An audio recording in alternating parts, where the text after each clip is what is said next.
The Gift of India by Sarojini Naidu. Is there aught you need that my hands withhold? Rich gift of raiment or grain or gold.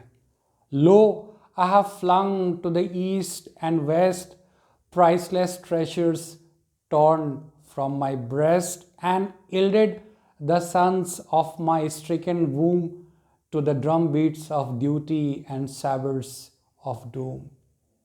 Gathered like pearls in the alien graves, and silent they sleep by the Persian waves, and scattered like shells on the Egyptian sand, they lie with pale brow and brave broken hand. They are strewn like blossoms mown by chance on the blood brown meadows of Flanders and France.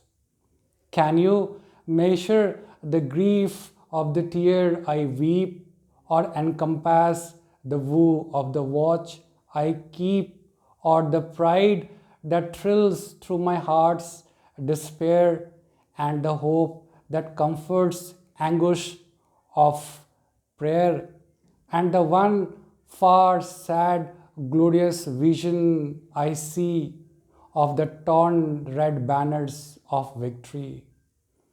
When the terror and tumult of hate shall cease, and life be refashioned on the anvils of peace, and your love shall offer memorial thanks to the comrade who fought on the dauntless ranks, and you honor the deeds of dauntless ones. Remember the blood of my martyred sons. Jai Hind.